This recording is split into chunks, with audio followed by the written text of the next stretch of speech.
निशा को पुरानी चीजें इकट्ठा करने का बहुत शौक था। एक दिन उसने एक एंटीक शॉप में एक खूबसूरत मगर पुरानी गुड़िया देखी। गुड़िया की नीली कांच जैसी आंखें और सुर्ख लाल ड्रेस उसे बहुत आकर्षक लगी।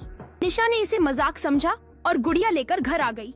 दुकान वाले ने उसे सिर्फ 100 रुपए में देने की पेशकश की, लेकिन साथ में एक चेतावनी भी दी, इसे अकेला मत छोड़ना, ये खुद को पसंद करने वालों के साथ ही रहना पसंद करती है।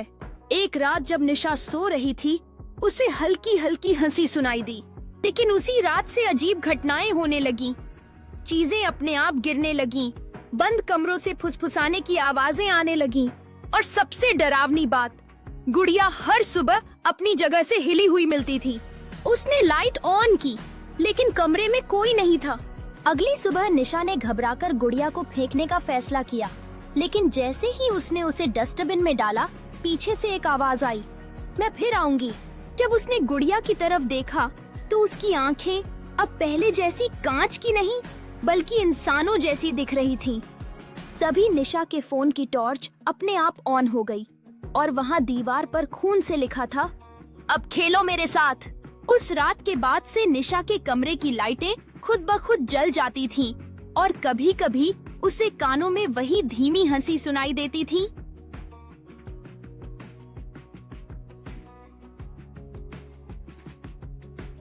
एक रहस्यमय कलाकृति प्राचीन रहस्यों को उजागर करती है।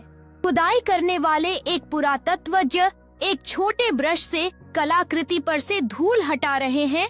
उनकी आंखों में जिज्ञासा और उत्साह है।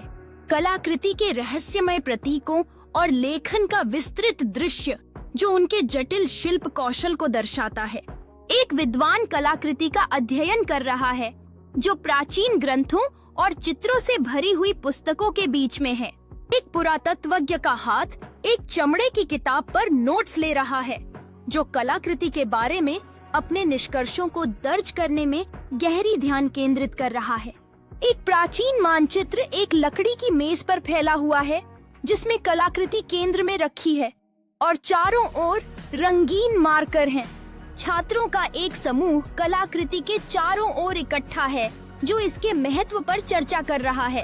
एक वृद्ध इतिहासकार कलाकृति के समय के साथ यात्रा की कहानियां साझा कर रहा है, जैसे एक मोमबत्ती की रोशनी में बंधे दर्शक ध्यान पूर्वक सुन रहे हैं।